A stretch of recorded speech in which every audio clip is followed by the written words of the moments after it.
support timnas, ngomongin timnas lagi. Akhirnya setelah 22 tahun penantian, 6 kali pertemuan dengan tim nasional Indonesia U19 berakhir dengan seri 3 kali, kalah 3 kali. Tadi malam kutukan itu berhasil ditaklukkan, berhasil dirobek-robek oleh Coach Indra Safri bersama tim nasional Indonesia U19. Setelah penantian selama 22 tahun, akhirnya tim nasional Indonesia U19 mampu memenangkan pertandingan melawan tim nasional Malaysia U19. Dengan hasil ini, karena ini di babak semifinal, tim nasional Indonesia memastikan melaju ke babak final, partai puncak. Dan di partai puncak nanti, tim nasional Indonesia akan berhadapan dengan Thailand. Mampukah sang Garuda Muda akan bisa mencabik-cabik belalai dari Gajah Putih? Ya, kita nantikan pertandingan final pada hari Senin ya, dan kita tonton bersama pertandingan nanti. Ya, pada kesempatan kali ini kita coba akan meng-highlight sedikit berkaitan dengan hasil pertandingan antara tim nasional Indonesia melawan tim nasional Malaysia. Kemudian saya akan coba membandingkan antara turnamen Toulon Cup, hasil turnamen Toulon Cup dengan hasil Piala AFF U19 ini, sehingga kita punya gambaran preferensi bagaimana seorang Coach Indra Safri harus bertindak ya menuju AFC September mendatang. Kita mulai dari pertama dulu, meng-highlight hasil pertandingan antara tim nasional Indonesia melawan tim nasional Malaysia. Kalau ditanya 3 pemain yang punya kontribusi sangat besar pada babak semifinal tadi malam, saya pertama harus berani menyebutkan Welber Jardim. Pemain ini pemain yang unik ya, karena memang sebenarnya ini bukan posisi utama ketika di Sao Paulo. Akan tetapi seorang Indra Safri mampu memadupadankan ya, mengoptimalkan potensi bocah berusia 17 tahun ini, dan penampilannya sangat keren, tidak hanya di babak semifinal tapi juga di babak penyisihan. Seorang Welber Jardim ini mampu menjadi penyambung, penghubung. Ini the next Tom Haye-nya Indonesia kayaknya ya. The next Tom Haye di masa depan. Karena memang cara membagi bolanya, cara passingnya itu ya menandakan dia punya skill passing yang keren ya untuk seusia 17 tahun dan mengikuti turnamen U19. Terus kemudian penempatan posisinya ya itu juga bagus, baik saat tim nasional Indonesia menyerang maupun saat tim nasional Indonesia bertahan. Dan kalau kita lihat, kalau teman-teman amati selama 90 menit ini, seorang Welber Jardim ini jarang melakukan sprint ya. Akan tetapi dia mampu menempatkan posisi dengan baik. Itu kata kunci ya, kata kunci hebatnya atau permainan seorang Welber Jardim, sehingga ya kelihatan menonjol. Satu, penempatan posisi, yang kedua memang skill passingnya oke. Tidak banyak dribbling. Dribbling itu kalau saya amati dari seorang Welber Jardim hanya dijadikan ketika dia tidak mampu memberikan passing secara langsung karena memang dikelilingi oleh pemain lawan. Dan di situ dia berusaha melewati satu pemain, akan tetapi mata pandangannya seorang Welber Jardim itu melihat area ya, mana pemain tim nasional Indonesia yang kosong, terus kemudian langsung dikasih umpan. Dan ini pondasi dasar pemain sepak bola yang ya menurut saya yang paling benar versinya Welber Jardim ya. Dribbling itu memang oke, skill itu harus ditunjukkan, akan tetapi permainan efektif ya ketika ada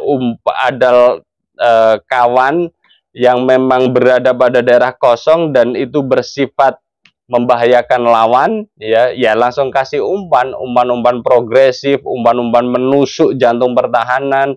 Dan ini yang dilakukan Welber Jardim. Bahkan dia juga sempat melakukan 2 syuting yang saya pikir syutingnya cukup bagus dari sisi cara menendangnya. Akan tetapi memang hasilnya masih melambung di atas Mister Gawang, tapi ya catatan menarik lah buat seorang Welber Jardim. Jadi bocah 17 tahun ini menurut saya patut kita apresiasi dalam pertandingan tadi malam, juga dalam pertandingan-pertandingan sebelumnya, dan ini akan menjadi ikon penting seorang Indra Safri ke depannya untuk bisa memastikan gelar juara di AFF melawan Thailand, dan tentu saja persiapan saat kualifikasi AFC ya, Piala Asia September mendatang. Terus kemudian kalau disuruh nyebut pemain ya, lagi saya nomor 2 memilih Kadek. Kadek ini ya di lini belakang, bahkan gini, produktivitas Malaysia itu kan mampu menciptakan 17 gol di babak penyisihan. Saya pikir ya lumayan oke untuk produktivitas tim nasional Malaysia. Akan tetapi saat menghadapi tim nasional Indonesia tadi malam, Malaysia itu organisasi permainannya bagus, passing-passingnya oke juga.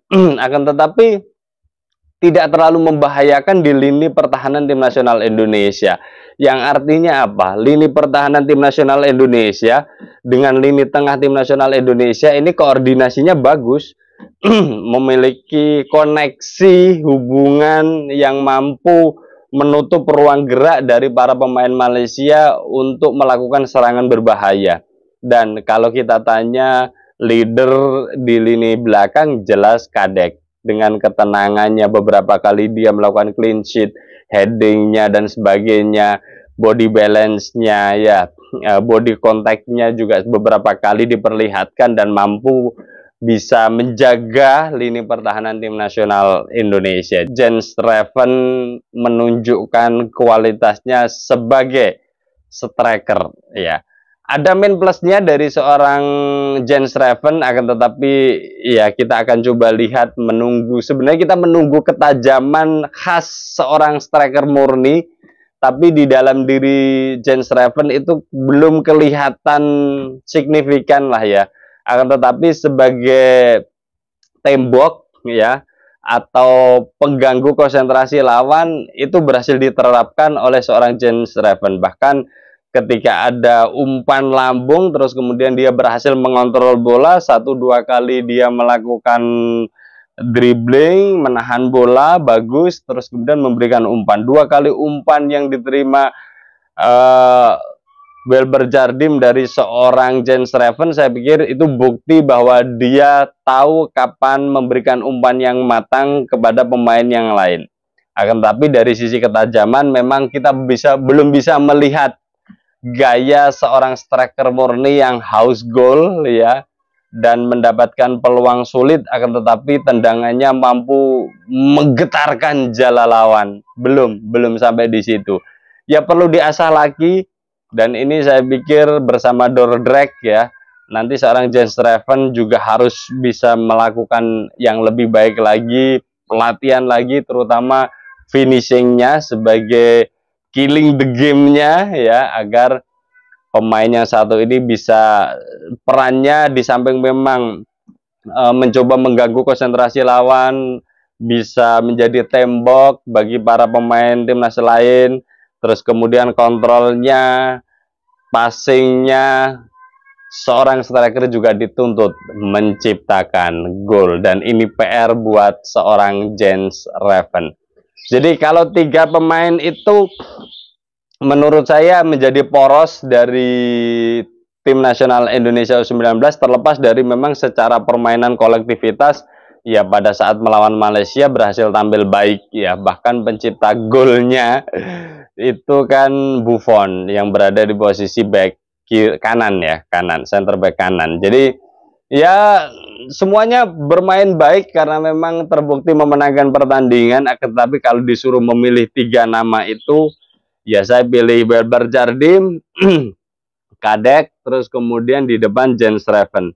Meskipun masih ada catatan buat Jens Schreven. Nah, yang menjadi menarik sebenarnya adalah apa sih perbedaan antara ketika seorang Indra Safri memimpin di Toulon Cup dengan saat memimpin di AFC ini? Di Toulon Cup, saya tidak melihat permainan tim nasional Indonesia hidup. Ya mungkin karena masih baru dibentuk dengan beberapa masukan pemain, organisasi permainan masih kacau balau dan perlu penataan, chemistry dan sebagainya lah ya. Dan yang diperlihatkan pada waktu itu di Toulon Cup ya, tim nasional Indonesia bukan bermain seorang tim, akan tetapi lebih ke individual, menunjukkan skillnya masing-masing pemain, dan itu yang membuat turnamen tersebut kita tidak bisa meraih banyak hal.